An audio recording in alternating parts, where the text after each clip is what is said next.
Hello everyone, welcome back to my channel. Last week मेरा mock test था mains का, वो पहला मेंस का मॉक टेस्ट था। ये मेरा मुझे पेपर मिला हुआ था वहाँ से। जैसे एग्ज़ाम में बुकलेट होते हैं वैसे ही आंसर बुकलेट मिला हुआ था हर क्वेश्चंस के लिए। ऐसे वगैरह भी था, मतलब जीएस का भी पेपर हुआ था और एक पेपर लॉ का था। पहले ये ऐसे हम लोग को क्वेश्चन पेपर मिले हुए थे और क्वेश्चन पेपर के बाद आंसर बुकलेट मिला हुआ था, जैसे मेंस में मिलता है हम लोग को। तो जितने मार्क्स के क्वेश्चन थे उसी हिसाब से उन्होंने इतना स्पेस छोड़ा हुआ था। 3 घंटे का पेपर था जैसे एग्ज़ाम में होता है। तो पहले 3 घंटे लॉ का पेपर था, दूसरे 3 घंटे जीएस का पेपर था। मैंने अपना सारा पेपर किया। मैंने अपने पहला सबमिट किया, फिर लंच के बाद मैंने दूसरा किया। मैं आपको ये पूरा पेपर का जो मुझे इस हफ्ते रिव्यू मिला है, मैं आपको पूरा रिव्यू अच्छे से दूंगी कि हर एक क्वेश्चन का कैसे कैसे सर ने, जिसने भी कॉपी चेक की, कितना अच्छे से उन्होंने रिव्यू करके दिया हुआ है। सब कुछ मैं आपको एक्सप्लेन करूँगी। इस वीक मेरा ये मॉक टेस्ट था। लास्ट मंथ का पूरा टेस्ट ख़त्म हो चुका। सेकेंड मंथ का ये फर्स्ट मॉक टेस्ट था, ये ऑब्जेक्टिव था। उसके बाद मैं गई झंडे वाला माता मंदिर, करोल बाग के पास में है। मुझे एक्चुअली कुछ दिन से मेरी तबीयत नहीं ठीक लग रही थी और बहुत मन अच्छा नहीं लग रहा था, तो मुझे लगा शायद जाना चाहिए एक बार किस मंदिर में। तो अगल बगल मैंने फ़ोन पे सर्च किया जो थोड़ा सा मेरे पास पड़ रहा था। तो मैं यहाँ पे झंडे वाला माता मंदिर है, बहुत फेमस है, मैं वहाँ गई थी। मैं कभी गई भी नहीं थी, मैंने बहुत लोगों से सुना हुआ था। आंटी भी जो मेरी मकान मालकिन है वो भी कई बार जाती हैं। मुझे आंटी पहले भी कई बार बोली, लेकिन मैं गई नहीं, मैं थोड़ा बिजी थी। मुझे वहाँ जाके लिटरली बहुत अच्छा लगा, एम्बियंस बहुत अच्छा था। प्रसाद लेके जाना अंदर अलाउ नहीं था। वहाँ पे लास्ट में प्रसाद मिलेगा, ये लिखा हुआ था, मंदिर आने वाले सभी भक्तों से अनुरोध है कि मंदिर की मर्यादा के अनुसार ही वस्त्र पहन कर आएँ। मतलब कैजुअल ऐसे आप नहीं पहन के जा सकते, जो भी वहाँ पे लिखा हुआ था। मैं तो फ़िलहाल सही से पहन के गई थी। ये जैसे एंट्री करेंगे लंबी सी लाइन लगी हुई थी, बहुत ज़्यादा मतलब मंदिर के सामने आपको बहुत ज़्यादा टाइम नहीं मिलता खड़े होके, बट फिर भी जितना भी टाइम मिला मुझे तो बहुत अच्छा लगा। बहुत दिन से मुझे जाने का मन था, तो हम कुछ लोग गए थे। बहुत बहुत पीसफुल लग रहा था, मुझे बहुत अच्छा लगा।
सो यस गाइस, आज मैं आप लोगों को अपना जो मेरा मेंस का टेस्ट हुआ था, ये मैंने ऐसे लिख के सर को दिया था चेक करने के लिए कोचिंग पे।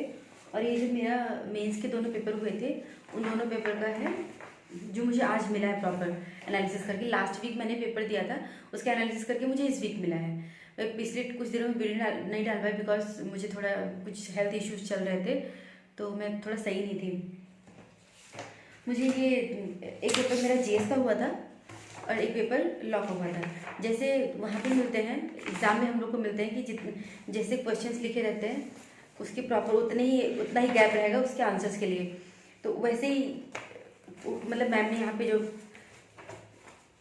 दिया, मतलब उन्होंने जो ये आंसर बुकलेट दिया था, उन्होंने ऐसे ही दिया था कि जितने मार्क्स का क्वेश्चन है, जैसे 5 मार्क्स का क्वेश्चन तो उसके लिए 1 पेज, 10 मार्क्स का क्वेश्चन है तो 2.5 पेज, 3 पेज ऐसे करके, 15 मार्क्स का क्वेश्चन है तो 3 पेज ऐसे करके उन्होंने छोड़ा हुआ था।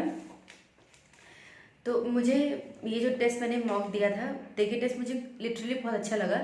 और ये बहुत डिफरेंस है कि जो हम लोग घर पे बैठ के आंसर लिखते हैं या फिर प्रैक्टिस करते हैं, वहाँ जाकर जो टेस्ट देते हैं, it makes a lots of difference.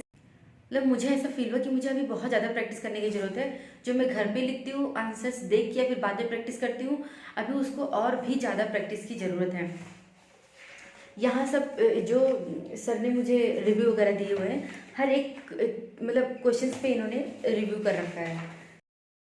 कुछ कुछ क्वेश्चंस जो मुझे नहीं आ रहे थे, तो मैं ये जैसे जैसे ये हम लोग को जीएस के क्वेश्चंस आते हैं, बुक्स के नाम या फिर पर्सन इन न्यूज़ ऐसे करके, तो वो एक एक लाइन वाले थे, 1 मार्क्स के क्वेश्चंस। जीएस का भी पेपर मतलब थॉरली हर एक चीज़ लॉ के साथ, मुझे ऐसा फील लॉ के साथ साथ मुझे जीएस को भी बहुत अच्छे से भी मतलब एक पॉलिशिंग की ज़रूरत है कि चीज़ें पता तो होती हैं बट उसको अच्छे से वर्ड में कैसे फ्रेम करना है, ये अभी मतलब अभी बहुत करने की ज़रूरत है। ये ऐसा पेपर होता है, ये ये जो मैंने आंसर्स लिखे हुए थे, किसी किसी आंसर्स में मुझे 3.5 आउट ऑफ 5 मिले हुए हैं, किसी किसी में तो 1 नंबर मिला हुआ है आउट ऑफ 15, किसी किसी में 7-8 मिले हुए हैं और किसी किसी में तो बहुत ही गंदा मिला हुआ है। मतलब कंटेंट पता है कि लिखना क्या है, सब कुछ पता है, बट कभी कभी ऐसा होता है कि क्वेश्चंस के हिसाब से आंसर नहीं फॉर्म हो सकता है। पॉक्सो का आया था child friendly investigation under POCSO, वो मैंने लिखा हुआ था, बट जैसे हम लोग सेक्शन बाय सेक्शन पॉक्सो का अलग से पढ़ते हैं, बट वहाँ पे अलग से जैसे लिखना है, तो आपने तो डायरेक्ट से सेक्शन बाय सेक्शन लिखा हुआ है, और एग्जाम में अगर आता है तो कैसे लिखना, वो तभी हो सकता है जब हमने अच्छे से प्रैक्टिस किए हो। तो अभी मुझे मॉक टेस्ट देख के लग रहा है कि मुझे ये मॉक टेस्ट बहुत पहले शुरू करना चाहिए था, पर ठीक है, अभी अभी शुरू किया तो ठीक, जब भी जागो तभी सवेरा, जैसे ये कहावत है। तो सर ने मुझे मतलब जो भी, ये ऐसा नहीं कि मुझे उन्होंने कॉपी पकड़ा दी है, सर मुझे जो जीएस का अलग पेपर अलग चेक करेंगे और लॉ का उन्होंने एक अलग सर है, उन्होंने अलग चेक किया है। तो उन्होंने बुला के मुझे लाइन बाय मतलब आंसर बाय आंसर उन्होंने मुझे चेक करके, जो भी पहले से चेक करके रखे हुए थे, बस आंसर बाय आंसर उन्होंने हर जगह जहाँ जहाँ उनको लगता है कि हाँ क्या क्या इम्प्रूवमेंट होना चाहिए, हर एक चीज़ उन्होंने अच्छे से लिखा हुआ है कि मुझे यहाँ पे क्या ऐड करना चाहिए, या फिर इस आंसर को और कैसे फ्रेम करना चाहिए, इंट्रोडक्शन कैसे शुरू करना चाहिए। जो कॉन्स्टिट्यूशन के कुछ कुछ क्वेश्चन जो मैंने सही से किए हैं, वहाँ पर उन्होंने लिखा भी है कि गुड इंट्रो या फिर जो भी है। और ये वुमेन एम्पावरमेंट का ऐसे था, तो मैंने ये लिखा हुआ था, लिख के मैंने इस पे दे दिया था, उसका भी मुझे रिव्यू करके मिला। इसे भी सर ने इतना अच्छे से कर रखा है, लिखा भी है सर ने, your essay is lacking in terms of contents था। तो सर को जहाँ जहाँ लगता है कि हाँ इसमें क्या क्या इम्प्रूवमेंट की ज़रूरत है, वहाँ वहाँ सर ने ये लिख भी दिया हुआ है कि क्या क्या अभी इसमें और क्या क्या ऐड ऑन करना चाहिए, वो सर ने कर दिया था। सर ने लिखा हुआ है, your essay is lacking in terms of content, presentation is okay but requires in chronological order. एक ऐसे को कम से कम 10 बार प्रैक्टिस करना पड़ेगा। अंदर अंदर तो कंटेंट पता होता है, सब कुछ कॉपी में लिखा भी हुआ है, पढ़ा भी हुआ है 2 बार 3 बार, लेकिन एक ऐसे को कम से कम 10 बार प्रैक्टिस करना पड़ेगा अगर एग्जाम में परफेक्टली लिखना है तो, that too in chronological order, कि हाँ मैंने ये पढ़ा था लेकिन कुछ कुछ तो भूल रही हूँ। उसके बाद मैंने चीज़ें तो करंट और सब कुछ मैंने लिखा हुआ था, बट जो थोड़ा सा एक लिंकिंग होता है कि पास्ट प्रेजेंट सब लिंक करके लिखना था, तो वहाँ भी सर ने लिखा है, mention about the status of position of women in ancient medieval and modern history. मुझे बहुत अच्छा लगा है, मतलब ऐसे कोई प्रॉपर अगर रिव्यू करके दे दे तो कितना सही होता है कि इंसान कर सकता है। मुझे मतलब ये मॉक टेस्ट देख के मुझे ऐसा फील हुआ, जो भी मैंने ये दोनों मेंस का और ये आंसर राइटिंग का जो मेरा चेक हुआ है, कि जितना जल्दी मॉक टेस्ट में ज्वाइन करती उतना अच्छा था, बट इस वक्त लेट हो गया, कोई बात नहीं। तो अभी जो घर पे बैठ के प्रैक्टिस कर रहे हैं, फिर जो कोचिंग नहीं किए हैं, वो खुद से भी जितना पढ़ रहे हैं उससे उतना ज़्यादा भी रिवीजन करने की ज़रूरत है।